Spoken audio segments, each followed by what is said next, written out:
Hello and welcome to another edition of the Unicorn Chef. I am joined by Ursula, Ushi / InfoSec Whiskey / Cowan. Hello, everyone. Say hi to everybody. So I can't see any chat because it's on, what do you call it? You can't see it. I will have to take care of all the chat. So for those who are home, two things to remember. One, hashtag Unicorn Chef. Share what you're making. We love to see it. Two, interact with us. So through the live YouTube, you can throw in questions, comments. For the good comments, you will actually make it onto the recorded broadcast to be shared forever for all the tens of people that watch this. Yeah, so bring it on, all 8 of you. If you have great questions, I will ask them to Ushi. Ushi, first question. All right. What is our charity we're highlighting tonight?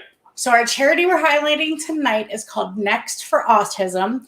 And that is NEXT, all like capital letters for autism. And basically what they do is most charities that do autism stuff is like research. And what Next does is they actually, they bring services, tools, and like needed like services basically to families who either people who are autistic, say like adults, or families who are living with an autistic person.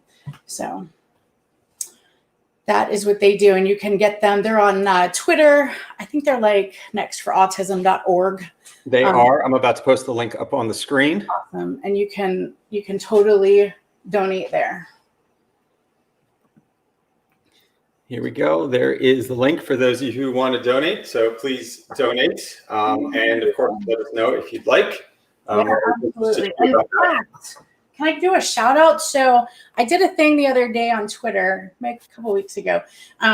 So Curtis Brazel, who I did a podcast with, he wrote the book M is for Malware for Kids. And he has a couple new books coming out called R is for Red Team and B is for Blue Team. And they're also children's books. So he gave me a whole bunch of like free books to do with as I wanted.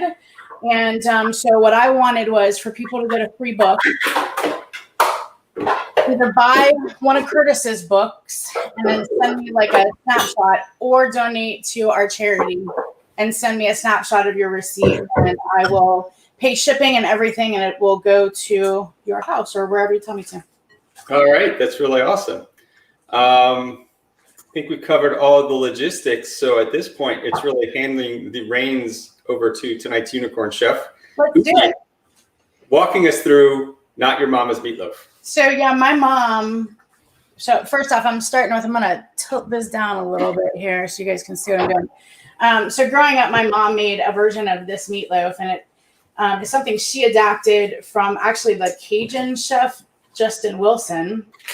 Mine's a little less involved. That one takes a lot of stuff. But anyway, so what I've done so far is I've thrown in a pound of ground beef, 1 egg. You can use breadcrumbs if you want to. I'm currently keto, so I'm going to leave that out. And I'm okay with it being a little flour party. I am doing breadcrumbs, and my little change on this is I'm using ground venison. Oh, I bet that's going to be good. So next thing we're going to do is we're going to put a little bit of tomato juice in with our meat mixture. This helps really keep it like moist. And we're going to use that tomato juice later too.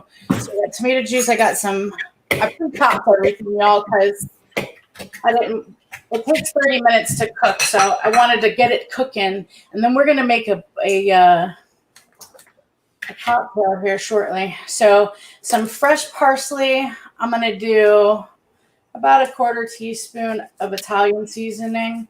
It actually calls for oregano, and that's usually what I use, but I thought I had some and didn't. So hey, that's how these work. We get with whatever we got. Well, and I think people should people who are like, oh, I can't cook. Like, no, I can. Don't think you have to have every single ingredient that's in a recipe, right? Yeah, no, that's one of the fun parts about cooking. That's also why I like seeing where people share what they make at home, because first of all, it's a pandemic. Not everybody's got everything. And then everybody does their own little take on it. And I just really like seeing all that variety and all the creativity.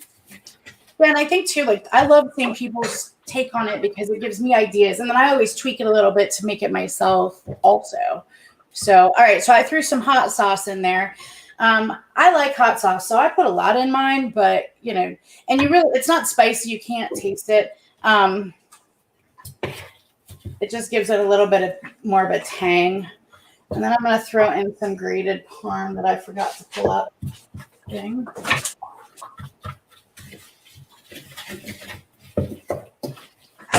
Sorry, you guys didn't get to see me as I turned over in front of the, what do you call it? All right, so we're going to do a little bit of Parmesan cheese. The cool thing about cooking versus like baking to me is that you don't have to worry like a bunch about your measurements. That's the way I cook. We're not making like any kind of bechamel sauce. So that just mix all that stuff up. And then I'm going to throw in a little bit of minced garlic. I'm being lazy, so I got this roasted garlic in a jar. Hey, shortcuts are half the battle. I think like it's important, right? Do what you do so that you could, because no matter what, if you use a shortcut, it's still going to be better to make it at home. Yep. Anything's better than when you make it yourself. Yep.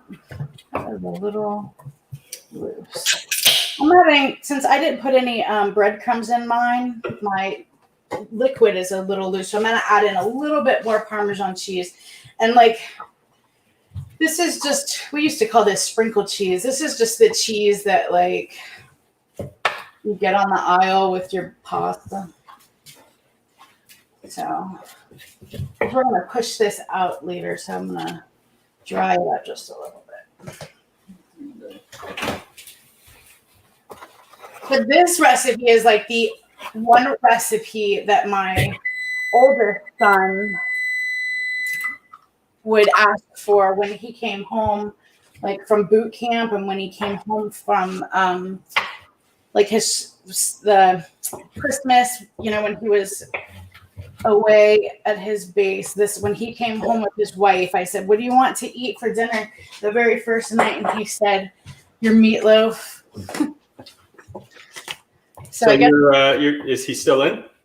He just recently got out. Oh, so he's a vet now too. Happy Veterans Day. He is. Thank you. I will pass that along. He actually has a little one himself. So Bubs is an uncle. Okay. So I put the meat aside for now. And the next thing, this is going to go pretty quickly because I already pre-chopped everything. So basically what we're doing is we're going to be making this into like, it's going to be stuffed. It's with this goodness that I'm, you know, let's do this one.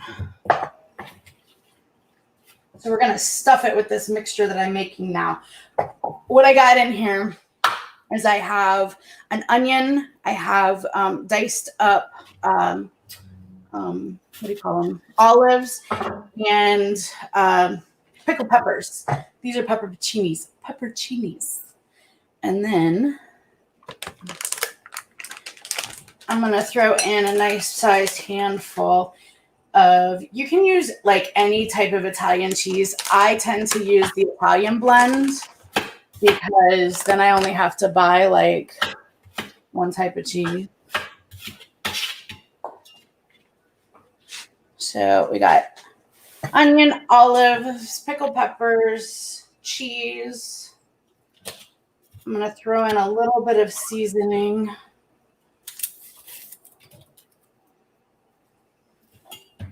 Actually, no, I'm not. That's what I want. I'm a little behind. I'm dicing my onions as we speak. I use my little mini chopper. I do not have one of those. I love it. I got it for like $20 at Target, but they sell them everywhere because it's made by KitchenAid, and it chops stuff up so nicely. Okay, you guys. So here's what I'm gonna do now. I am making. So this doesn't have. There we go. I can't tell you how, like, I want to put my head right here so the little unicorn is here because I don't want to, like, stick my face in it. So, yes, I'm just as much of a dork, right? So now, this doesn't come with, like, ketchup on top because that's not my style. So, this has a tomato juice and red wine mixture that's going to go all around it, and it's going to be so good. So good. All right, so this is the only thing that I measure because I'm always afraid that, like, I'm not going to get the juice ratio right. Done.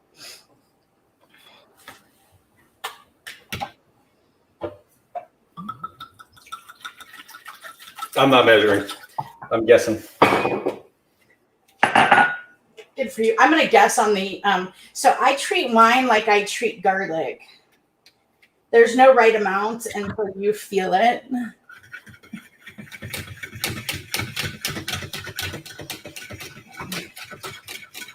I'm using this, what do you call it? Whole Foods, $2.99, Three Wishes Cabernet. That's pretty good, you guys. It's $3. I love wine. If you are not drinking for any reason, if you're like a you just don't drink alcohol, you could totally sub this with a little more tomato juice, and then maybe throw in a little like a balsamic or something to give you the tang that you're going to get from the wine. Well, the alcohol in the wine cooks off. I mean, you're not but some people, like if you're an AA, they're not going to want to. Oh, okay. I actually made this for a friend who is an AA, and they were like, "Oh, you can put wine in this," and I like totally didn't even consider it. I immediately was like, oh my gosh. And they were cool. They had been in the program for a really long time and it was not an issue for them. And they were like, nah, it's fine. They're like, I can just, because they don't drink, they could taste it, but some people might not want that. So in there, we've got tomato juice. I've got wine. I've got a little cayenne. I've got a little bit of garlic powder. I'm going to throw a couple of spritzes of, I'm out of hot sauce. So I finished off the hot sauce. What else do I want? A little bit of olive oil. There we go. Oh my gosh, this makes the most delicious, what do you call it? Gravy. Because you're going to pour all of that. You know what? I want more wine. You're going to pour all of that around the meatloafs. And what's nice is when you're making the meatloafs, we're going to wrap them all up with this mixture stuff. But what's nice is that like you almost want the insides to kind of fall out because it'll mix in with the sauce, and just the olives inside the middle acts like a brine, and they really give it a nice tang. So you want to use either like wax paper or parchment paper or foil, whatever. This is, so let me bring it down. Oh. All right. So now what I'm doing is I'm taking my meatloaf out of the big bowl. And so I'm actually going to do this in half. You can totally do this as one big piece, but to save time, I wanted to cooking time for tonight. Doing them in little mini meatloafs. So I'm going to set that over here. So what you want to do here, can you see that? Yeah. Okay. We're going to flatten this out. Oh, it's about, I don't know, where you think you're going to be able to roll it and stuff it and it's not going to break. So not super thin. All right, how's that look? That looks pretty. That is pretty, I think I'd say, I don't know, half an inch, quarter inch, something like that. So I'm going to take this, the center.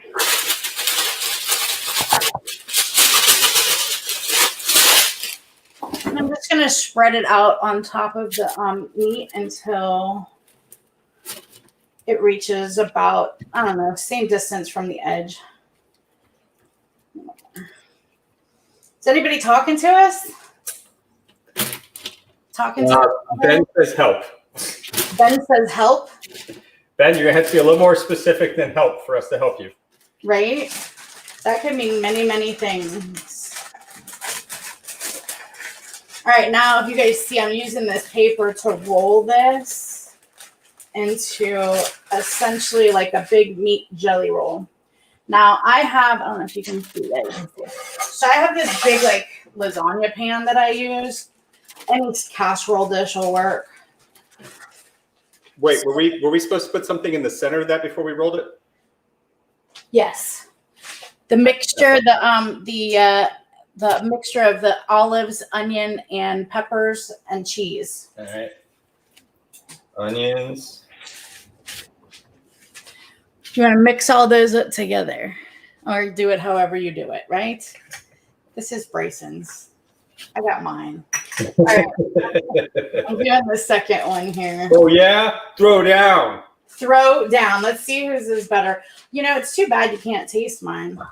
I know. It is too bad. That's one of the things that is a little sad about this show is that it has to be all virtual because it'd be really cool. I'd love to be able to taste test and compare. Maybe and we could also do this like as an event and like feed multiple other people. Oh, I'd love that. That would be so much fun. I love feeding people. I don't like cooking much for myself, but if I have other people to cook for, I do love it. So you may have some extra middle stuff, which is fine. We're going to put it on top later on if you do. If you don't, that's fine too. We're still going to throw some cheese. We've got some cheese left over, so. All right. All right. My loaf is loafed. Is it loafed? Nope. Did you split yours in half or did you do one big one? I did one big one. Okay, yours is probably going to have to cook a little longer.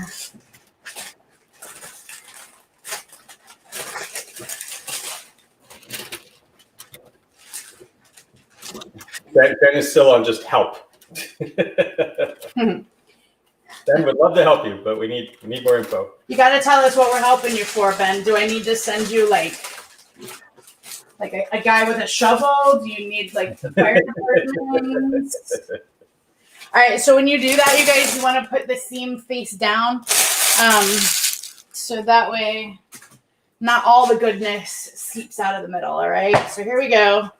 I got both of these in. Oh my gosh. So normally I make actually twice this amount, but I also normally am feeding an army. So since this is just going to be for me, God, this will last me for so long. So now we're going to take the wine and tomato sauce mixture, and we're going to pour most of it in there. And what I like to do is I'm going to take more of this Italian cheese blend, and I'm going to throw that on top. So that way that gets all nice and cheesy and gooey. Oh, you guys, I love this stuff. You know what? I feel like I didn't put salt in my juice. All right, and then we just drizzle it? Yep, just drizzle it all over. It should go all around it. Do you guys think I'm trying to grab this with my hands like a dork? All right, that's awesome. And then we're going to throw it in our 350 preheated oven for about half an hour.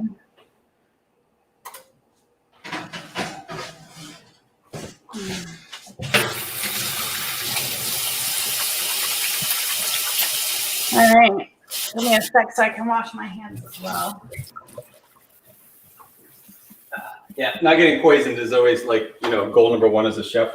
You know what I'm saying? And not poisoning others who eat your food.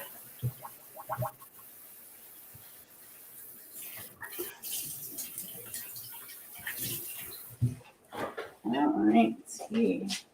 So this really goes good with like anything. Because I'm doing keto and I'm doing cauliflower rice that I'm gonna like drain really, really well. You could do it with any kind of mash that you want to. It goes really good over mashed potatoes. It'd probably be really good over noodles. I like something that kind of soaks in that juice at the end. So I chopped raw potatoes, and I actually created a bed of that underneath the meatloaf. So it raises it up, so you get the air coming all the way around it, and then that juice with the drippings as well as the gravy you made is going to soak up with potatoes. And that's perfect because not only, oh my God, that's going to be yummy. But it's like perfect timing too. So I love that. I love any time that you can save time by putting multiple things in a pan or a pot or whatever. That's just awesome. All right. So I'm cleaning up just a tad bit so that I can show you my cocktail. I'm super stoked about this. I just figured it out the other day. Has anybody else said anything? Are we like...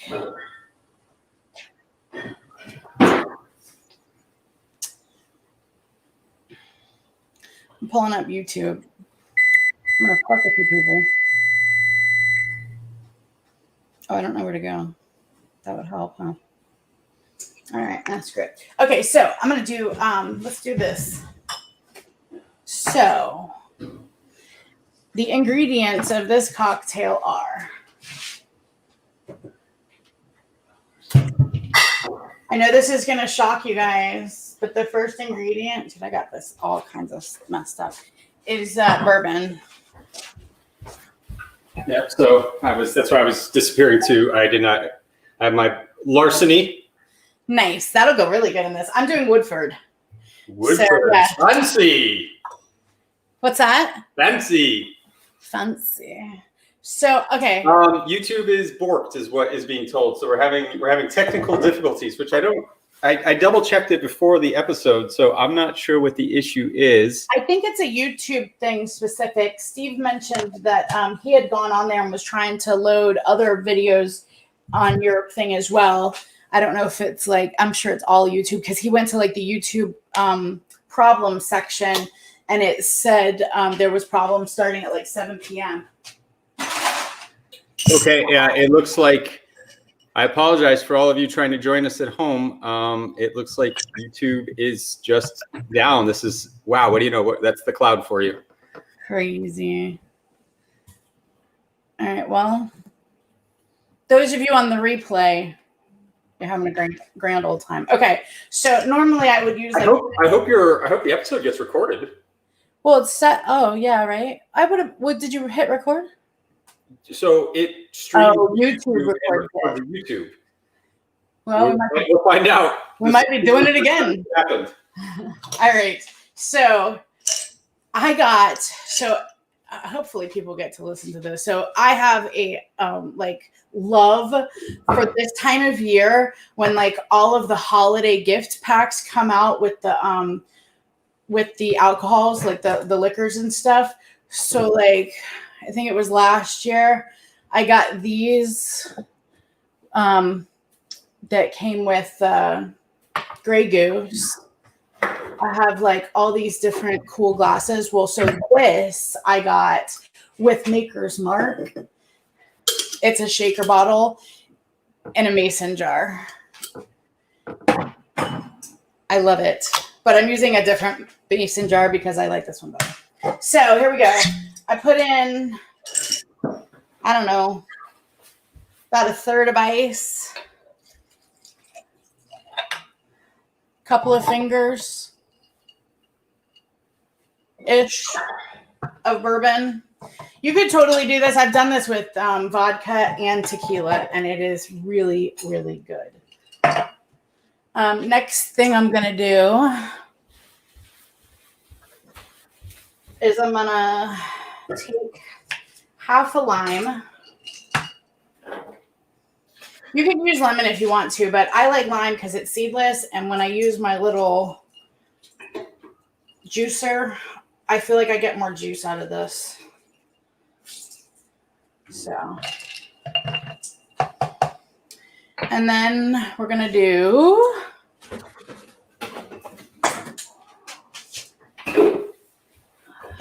seltzer. Sorry. All right. We're going to do a little simple syrup. So listen, for those watching. All right. Simple syrup is, I don't know this for fact, but called simple for a reason, right? It's simple to make. It's sugar and water. So what I did was I literally made this right before we started filming or started streaming. All I did was I heated up a little bit of water in my tea kettle. You could do it through your Keurig. You could throw half a cup or a cup of water into your microwave, like whatever, however you get your water hot. And then I like using like old water bottles.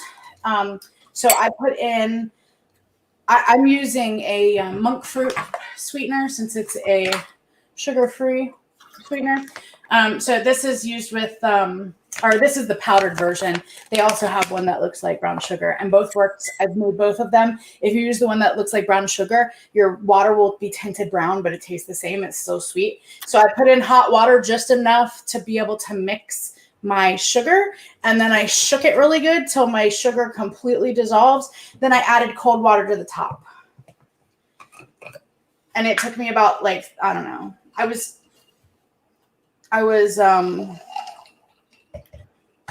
prepping while I heated the water. So, and then I'm going to fill it up the rest of the way with seltzer. I am using this ginger seltzer that I got at Wegmans. That is not, it's not ginger ale. It's just ginger seltzer. Oh, you know what? I totally forgot. A little tiny blurb of grenadine for no other reason than I like it to be red. I'm going to throw my lid on. Don't shake it because you put seltzer in there. Couple little things to mix it up. I like it in a martini glass because it makes me feel schmancy. And there we are. Cheers. So you do a lot of stuff with whiskey and bourbon, right? I do. What do you do? Oh, I do this podcast thing. I'm such a dork. Yeah, so we have a podcast. It's called InfoSec Whiskey. And I started it now a little over a year ago. And really the point of it was it kind of came out of nowhere. And the Twitterers helped me kind of guide me into it. And so the point of it is to have cool conversations with people that are in cybersecurity and InfoSec.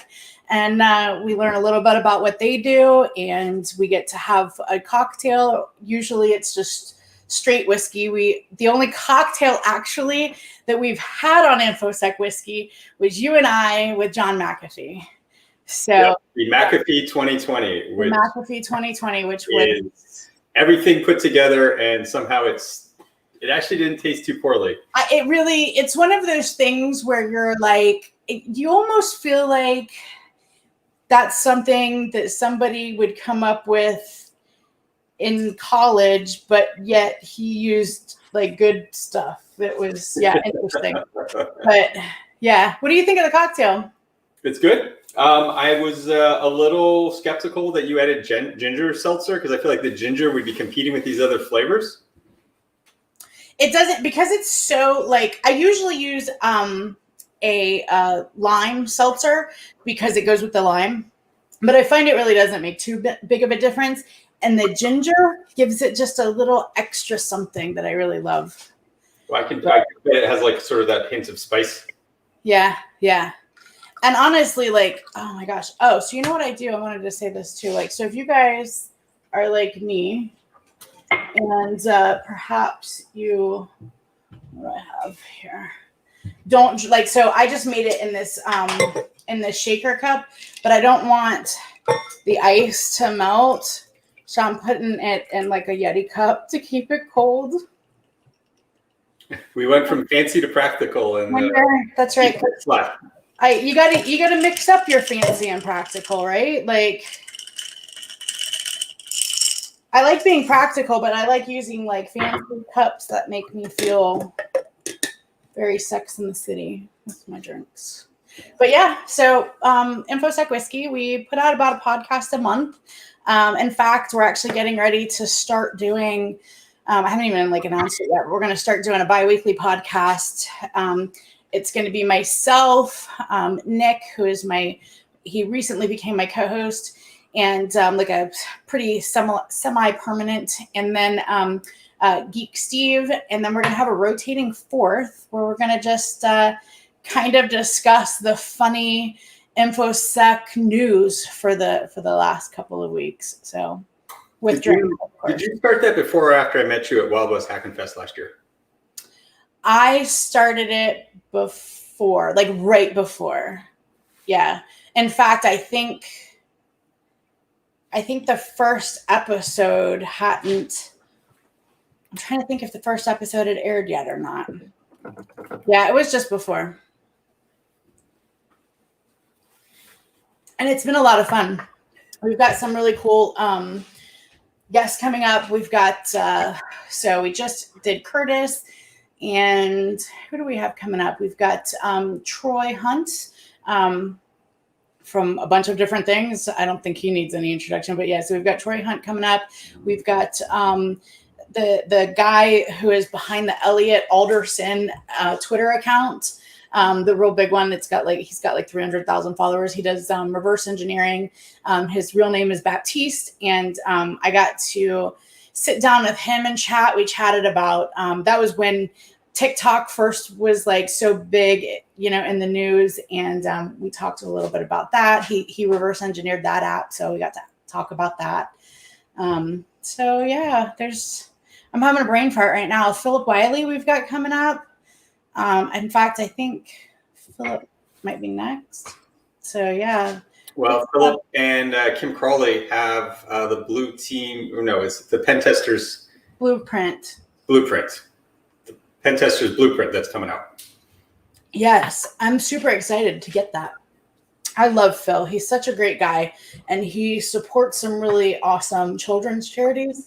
In fact, I meant to look up their deets for tonight as an alternate, but he does Innocent Lives Foundation, ILF, right? Yeah. And for those who don't know me, I used to, when I was a detective, I investigated child abuse, child sex crimes, and child death. So like children victims are super important to me. So when he was supporting them, I have a sweet hoodie that has their logo and his Pwn School logo on the back. So definitely check them out too. For those of you who want to contribute right now, Black Hills Information Systems, that's John Strand, they're selling T-shirts with the proceeds going to Innocent Lives Foundation. Oh, even better! I love that. Go get a shirt. I'm gonna do it. Where can we? Do you know where we can go? The Black Hills website, I guess. Here, I'll quickly throw it on the screen.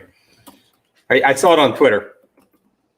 So is anybody? So YouTube is going in and out for people. It's like the night that Twitter went down. Mm-hmm. Oh, look, it popped up for me. And it says live. I'm going to try and mute it. I saw it on Twitter. Give me a second. Yep, there's us. I hear us. We're just a few seconds behind. How do I turn them? I'll just turn it down. I wanted to see what, oh, so we've got, okay. People saying just refreshed. What's up, Brian Smith? Thanks for coming. Who else we got? We got Ben Krieger screaming help. Awesome. So, do you smell it? Is your stuff smelling already? Yeah, it smells good. I'm getting hungry. It's like, this is my comfort food. It's all the yums. So you guys need to make this cocktail. So is it a thing? Is this a thing? Did I create something? Or is this just like some shit I threw together that was in my cupboard? Oh, your drink? Yeah. It's okay. No, I meant like, is it a thing? Is it like... Is it what? A drink that people have made up before? Oh, this like combination of things? Yeah. I mean, yeah, no, this has been done before. What's it called? I don't know, but I've seen this combination before. So it was funny this morning. Well, ish. I think the person who posted it was getting off duty, so that's why it was this morning. But anyways, they made it with vodka. Almost identically the same thing, only they used lemon juice and no sweetener. So something I've been experimenting with as it's becoming fall and cold is you of course would like warmer drinks to heat you up. So I host Smart People's limited happy hours. Nice. Ushi, you let me know when you want to get on the calendar. And we're outside of the fire pit, and it's getting colder and colder. So I started putting drinks together that we can sit out there for an hour or two, and people aren't like, really, dude, like you're making us like be out here like for COVID. Right. And so what I've been doing is I brew tea, and I mix tea with different bourbons and whiskeys and different things. Nice. What kind of tea? I've done all different kinds. I've done jasmine. I've done Earl Grey. I did a green tea. And so I've been experimenting with different liquors with the different flavors to see what works best. Right. So I've done rum, tequila, and whiskey. And then I usually chase it with different things. So mixtures of lime and lemon, and some other things. So I've been experimenting with this as well, but it's kind of nice, like to get a hot drink when you're cold. Yeah. I hadn't thought of that. Like I usually just drink like hot toddies when I'm sick. I want to brew a batch of tea, throw some whiskey in it, and then add the same flavors that you added to this and try it out. I'm gonna. Yeah, that sounds yummy. Well, for those of you who all have just joined us live, your meatloaf should already be in the oven, and you should know exactly how to have done it all, even though you've missed it. Did we just get a bunch of new people? Yeah, I think YouTube's come back on. Okay, so you guys, first of all, you need to like chat with us because I really like it when you guys talk to me. Secondly, I'll run through it real quick. So here's what we did. First, we just kind of basically put our meat together with a little bit of seasoning, a little bit of cheese, an egg. I didn't use breadcrumbs because I'm doing keto, but Bryson did put his breadcrumbs in. And there's a little bit of tomato juice that goes in with your meat, which like honestly just makes it so juicy. And then what we did was we created like a center portion that goes inside it. It's kind of like a stuffed meatloaf. So, that was cheese. It was cut up olives, like chopped up. I say cut up. Chopped up olives, chopped onion, and chopped like pickled peppers. So like peppercini. And then you put all of that. You flatten out your meat, you put the cheese mixture on top, you roll it up, you put it into your, into like a casserole dish. I'm trying to see, I don't know if you can see it. Let's see if I got a light here. I do have another light. I just realized, I apologize because I know keto here, but I'm absolutely going to be making meatloaf sandwiches on sourdough tomorrow.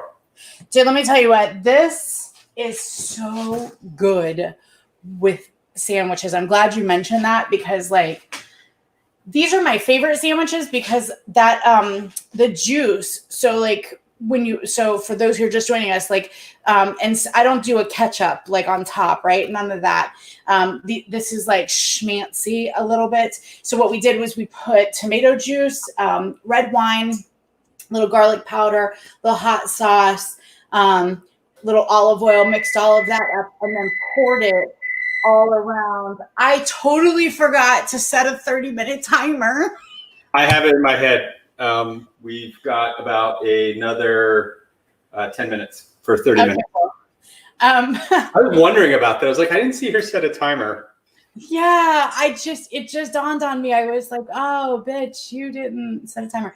Anyway, so So the juice goes around it. You basically roll up the meatloaf into kind of like a big jelly roll. Then you put that into your casserole dish. You put your liquid around it, and then you cook it at 350 for about half an hour. If you do one big one, it might need to be a little bit longer. You might need another 10, 15 minutes, but you can totally do one big one. I did 2 smaller ones just for the sake of time. So yeah, there you go. Here, I'll cut up. Now we're drinking. For those of you who, for the comment that just came out about, too bad my kids aren't that adventurous, meatloaf is a great way to sneak veggies. Yeah. So I'm looking. Yeah, I see. Hi, Matthew. I'm not sure who you are, but thank you for joining us. Yeah. Oh, no. Okay. So Philip, the way we did this is the eggs are there in the meat mixture to bind that. We laid that out and pushed it flat on parchment paper. Then in the middle of that, we spread out essentially what's the internal mixture, which was onions, olives, and cheese. You can mix in other things, whatever you want. Yeah. And then with the parchment paper, like rolled that up like a jelly roll. And then that was our meatloaf that we put in. So yeah, you're putting into it like a square, put your stuff down, roll it up, put that into your thing, juice around it. Yeah. And I'll tell you, so I currently have a child who won't eat anything that's not nugget related, whether it's fish or chicken, but I also have a little autistic toddler. So like he eats 8 things, but my oldest son, who I was talking about before, I adopted him and, when he was 6, and when I got into the picture, I was like, oh, we're not cooking frozen crap. I would much rather make homemade fish sticks and other stuff. And so like, it took a little bit of time for me to like get him off that. And like, we definitely had to do creative, like feeding and talking about it. Like, oh, we're making fish sticks tonight. And then, just making like, and I don't even like it. I hate to say it, but like tilapia is really easy for kids to eat. I know that it's not, like super sustainable and all that other crap, but like some kind of firm fish like that. And that kind of like doing stuff like that moves them into eating stuff a little bit better than what they would before. So, but anyways, I want to tell everybody what we're drinking since they all came back. Like, it's not going to come to any surprise that I like booze. And whiskey specifically. So, oh my gosh, I got a story for you after this. So for those of you who are just joining us, basically what I did was I have this mason jar shaker bottle because I'm being schmancy and a little whatever. I was saying to Bryson, I love this time of year when like all your booze comes with like a glass or some other something in the box. Like I will buy Jack Daniels if it's got some cool shit in the box. And I just go, I'll fucking put it into, I'm sorry. Are we allowed to curse? You can. I do tag these as not children friendly on YouTube, awesome. Just in case. So I anticipated you. Right? Totally. I think that's why YouTube shut us down. So this one was Maker's Mark. Let me see. And, but I'm using it. I put the top on just a regular ball jar. So what I did was ice up to about here. And then I did a couple of fingers worth of bourbon. I'm using Woodford because Woodford is like my go-to daily drinker bourbon that I love. He's using Larceny, which that ties in perfectly with my story. I do a splash of grenadine. Grenadine's got hella carbs, but I like my shit to be red. So that's why I do that. I put in a little bit of simple syrup. I make this simple syrup myself. And you guys, listen, it's like $3 or some dumb shit at the store for simple syrup. And like all I do is I fill up like here. I use powdered sugar because I'm making something else with it. So I've got the powdered sugar, but I filled it up to like here with powdered sugar, then up to about midway with some really hot water. I use my tea kettle, shake it up until it dissolves, fill the rest of it up with cold water. Then I chucked it in the freezer just so that it would cool down before I made drinks today. And then half a lime juice. And then I fill it the rest of the way up, which is about halfway, with a seltzer. Whatever I use, I like flavored seltzers because I drink seltzer like during the day just without anything. So I used a ginger seltzer, which I liked. Bryson thought was weird, but whatever. I didn't think it was weird. I just asked how the flavors went together. They go together really well. I love it. Don't talk back to the beard. Come on. To the Moses. Don't talk back to the Sabre Moses. Part the seas. So you were talking about whiskeys, talking about like that we like whiskeys. So this past week, one of my favorite Twitter accounts was in town and was in DC, and that was Tinkersec. And so like, thanks for the invite. I know I suck. Listen, you came my direction too. I have a text message that says we are at Jack Rose if you want to show up. Yeah, there's no response. That at like 11 o'clock. I don't know that it was 11, but it was late because I do remember thinking you suck because he's right down the road. But so when I got there, so Tinker was like, I think he's more of like a Scotch guy like you are, and motherfucker. So first of all, I texted you first because I saw the tweet and I was like, hey, well, I was hanging out with people. Tinkersec. And then you said after that, by the way, this is at 11 o'clock. After that, oh, we're at Jack Rose if you want to join us. Yeah, you should have joined us because you know what? We actually hung out outside Jack Rose for at least another hour. Discussed what we would do if we were going to break into buildings together. It was fun. Yeah, I don't have that kind of flexibility, but thank you. I understand. I normally don't either.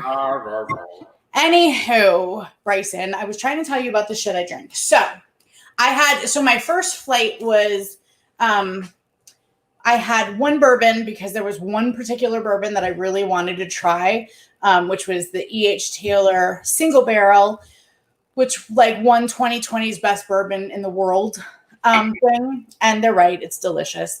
And then, so the rest of it, I gave over to, like, if you guys are in the DC area, you got to check out Jack Rose. You do have to make reservations, but like totally check them out. The waiters and wait staff are so knowledgeable about whiskeys. Like they bring you the bottles with your flight, show you them, tell you a little bit about them. Like it's super awesome. But like, yeah, so I tried Willet Rye. That wasn't Scotch, but I tried Willet Rye. You're gonna knock me weird. And that was really good. All right, so it's not all about you. I'm also looking at our audience and trying to interact with them because apparently I think YouTube's up. Todd, who's all with us? I want to say hi to everybody. I see Philip. I see Matthew. Matthew, what's up? Matthew's awesome. Ben says ginger and whiskey would be great together. Thank you, Ben. I didn't have one more reason why I didn't have an issue with ginger and whiskey. It was all of the flavors together. Ginger is a powerful flavor. It is. Luckily, this is not like ginger and lime, Moscow Mule. Okay. Splash of grenadine. All right. Usually you're doing vodka. Whiskey's bringing its own thing to that table, and now you have multiple flavors. We kind of made like a whiskey mule. I feel like we need something clever to put that together. I agree. Like we need like a whiskey wool. I don't know, but it's good. It's yummy. Don't listen to Bryson.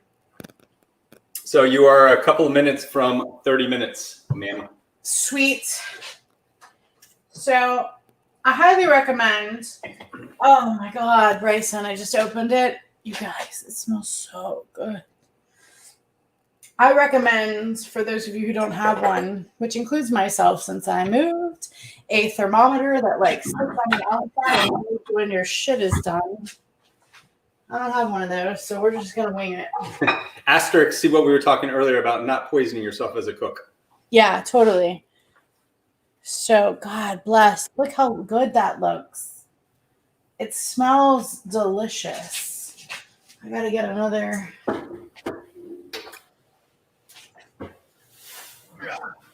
Oh God, Les, can you guys see that? I wish you could smell it. Honestly, if you guys could smell this, you'd totally make it right now. Unfortunately, this isn't Willy Wonka. They can't. All right, I think this needs to cook longer. I just did a little, I don't know, well, I don't know, maybe not. It's a little more stuffed than I was expecting. I feel like I'm going to do it just a few more minutes longer. You really can't overdo this until, like... Yeah, like you're going to have to... Like, particularly with all of the juice that you threw in there, it's kind of hard for this to dry out. Exactly. Alexa, 10-minute timer. 10 minutes. Thank you. You just set everybody's timer off. I love it. No, there aren't. Don't listen to her. Oh my gosh. The other day, I was playing the video of Bubs dancing to dual core. And in the video, I tell her to play that song. And so as I'm listening to the video of it, she starts playing the song because she recognized me saying it in the video, which was really funny. Okay, so while that cooks, I'm going to make one more drink for everybody on thing. And then I'm going to heat up. What am I going to heat up? I'm going to heat up some cauliflower rice when I find it.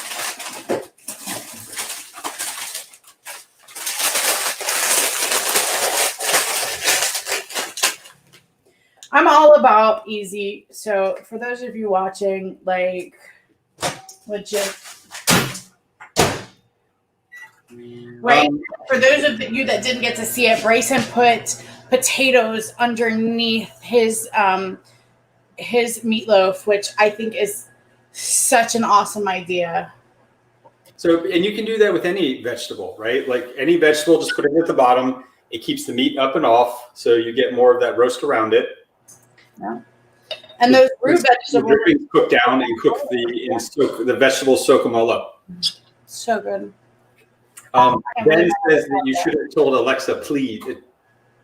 Please? Told her, please. You know, it's funny that you say that because I thank her. You thank her? I do. I suck at saying please. I'm trying to be better about saying please. I always say thank you. If I say, and usually like I think that when I say, can you do such and such for me? Like I think that's like me saying please. Really, it's not. So I'm trying to say please more. But I do thank Alexa. So, okay, here you guys. I put in some ice. I put in a couple fingers of bourbon. Let's move it over. Can you see it? Sort of. I'm doing half a lime. You could probably do a little less. In fact, I'm going to do a little less. So I didn't do all of it. See that? All right. A little bit of simple syrup. However much you like. Fill the rest of it. That's the ginger seltzer. This is my ginger seltzer from Wegmans. And then last but not least, a little food coloring. Now, if anybody else is doing low carb, low sugar, whatever, I have also made this same drink, omitted the grenadine and the simple syrup, and I use Mios, like, I don't have one, Crystal Light. I do a little squirt, and that gives them a little sweetness. So then don't shake it because you use, like I've done that. I say don't shake it because like when you shake it, it goes. Anytime you add bubbles. Yes. Sure. Like I didn't know that, but like I still did it. And then. So another trick to do that is. I like to use. Yeah, you could. Yeah, absolutely. You know what I use a lot when I do that is a little metal straw. Yep. Same principle. Because I don't have. Oh, yours you can taste it better. What's that? Yours you can taste it better. Mine, I'm kind of like, whatever's on there. But with the straw, you can actually pull up the whole thing. That's cool. You could do that, yeah. Oh, it's so good. I love it. And then because I won't drink it right away, I'm going to put it in a little double-walled Yeti type cup so that it stays nice and cold for me, but it also... This is where we went from schmancy to practical for those. Yeah, dude, you gotta be practical. Like, listen. So it's a funny thing about Alexa, Ushi, is she's an awful lot like HAL 9000, which in some ways was the first science fiction serial killer. Say it again. I didn't hear it. It's like what? The first science fiction serial killer. I didn't hear what the name was, though. HAL 9000. HAL 9000. Are you bringing up the serial killers for a reason? Right? I'm just saying there are other things that are serial killers around you that you don't immediately say that to, and you're working on your pleases and thank yous with them. All right, story time, you guys. So the first time that I met Bryson, this is so on brand for me. If you guys, like, for those of you who know me, I don't check to see. Well, I mean, I knew who Bryson was, but like I never checked to see who I'm talking to. Like everybody's people, right? So, anyways, I grew up as an adult in male-dominated environments, like the fire service, the police department. Like I just am used to like guys giving each other shit, and me as a part of that, they were always very welcoming. So like to me, I give the people I love the most shit, and if I like you right away, I will give you shit. So Bryson, of course, did not know any of this about me when we first met, and we met at a conference, and we were hanging out, having a beer, and Bryson and I both belong to Beer ISAC. If you're not familiar, you can search them on Twitter. And we had never met before, and he sent me a message and was like, hey, I'm at the same conference. We have a Slack channel for the people in this group. And so I was like, yeah, I'll come hang out. And we hung out and we had a great time. We drank a beer. And then I just happened to. Bryson, by the way, was totally normal and just being friendly. Yeah, it wasn't weird at all. It was no, until you made it weird.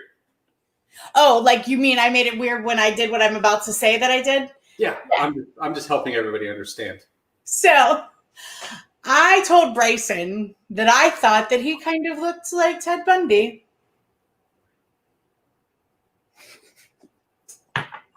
So here's the funny part. Many months later, now mind you, like the entire weekend, it didn't matter where we went or who we saw, Bryson would be like, hi, random stranger. She thinks I look like Ted Bundy. And I did try to backpedal and say that, Ted Bundy was considered a very good-looking man. He was very charismatic. And he had brown hair, brown eyes. I don't know. I wasn't saying you were a serial killer, Bryson. I said you look like this man who happened to kill a bunch of people. Alexa, what is a dick? I'd rather not answer that. If you had trained her to say my name, I would have fell on the floor. Oh, add that. I see. That's levels of genius I do not possess. Yeah, me neither. But yeah, so, and what's funny is like, you fast forward a year, literally a year later, and we're pretty good friends. And it's funny because one night I happened to be drinking. And I was sitting there drinking, and I thought about the first time that Bryson and I met. How I told this man I did not know that I thought he looked like Ted Bundy. And I did apologize several times. In fact. Hey, it's whiskey under the bridge. Right? Well, it was beer that night. No, we had whiskey too when we went out. So you know what though? I don't regret it. Hey, that was also when I brought you up on stage with Dualcore.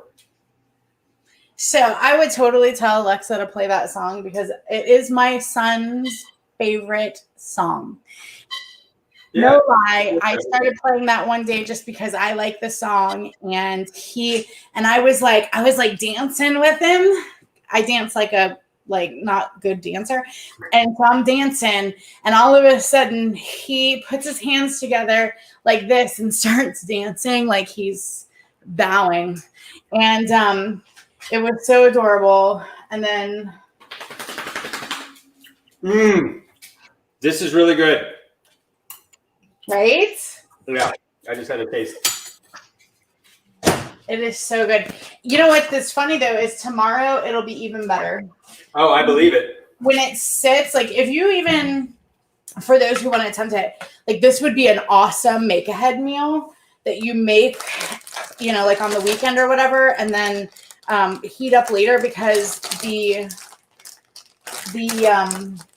olives just really kind of make it. The olives give it a Alexa off. There's your serial killer telling you your food's ready. Yeah.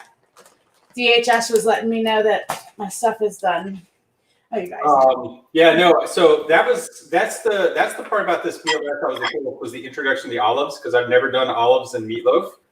Yeah. And I can already taste the deeper flavor that it's putting under it. Very excited. It's crazy. And I tell people that if you don't like olives, you can scrape it out for the most part. Like it's not. It doesn't taste like olives. Like that's the thing with all this stuff. It all comes together, and it's not like you get like olive flavor or any particular flavor. Like parsley, right? The parsley all just blends in with everything. Exactly. God, I love it. Look at that cheese. Right? All gooey. And what's nice is like once this cools in the refrigerator, that sauce is going to thicken.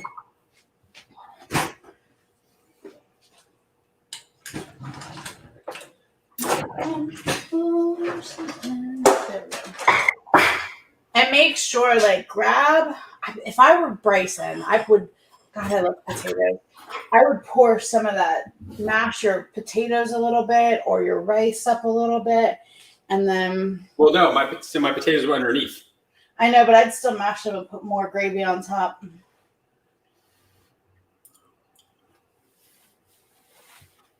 All right, you guys. Can you guys see this? All right, so. Holy yumminess. Are we ready for the plating? Hold on. Are we plating? Yeah. Oh, yeah. This is how we end every episode. So we take a picture of ourselves with our creations, and that's the end of the episode, because then we get to eat it. Yeah, I want to eat it.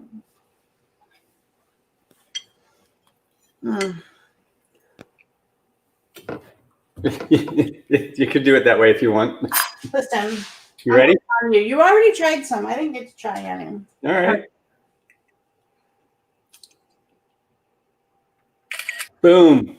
Boom. All right. If you guys try this, please. We're going to have you on the show. Thank you so much. Not Your Mother's Meatloaf. What's our charity again? Our charity is called Next for Autism. And again, they make sure and get needed services to families who are either raising autistic kids or to autistic adults. And so they really are, they get your money where it needs to be. They have like a 97% score on, what is it called? The charity organization that kind of rates charities and tells you where your money goes and, what's actually getting to the people that the charity is for. So that is them. So share your donations, because Ushi will send a special gift of the book. Yeah. Yeah. So I have a bunch of copies of M is for Malware, the children's book, which I honestly think is cool for just your weird hacker office. So it's actually just a cool book to have anyways. Curtis Brazel, you can find him at Kurt Braz with a C on Twitter, and his link to like where you can buy his new books are there. He's got R is for Red Team and B is for Blue Team, and there's a little Ushi reference in one of those books. I don't know which one yet, but or if you donate to our charity, then I will send you a free M's for Malware book. I will foot the entire bill.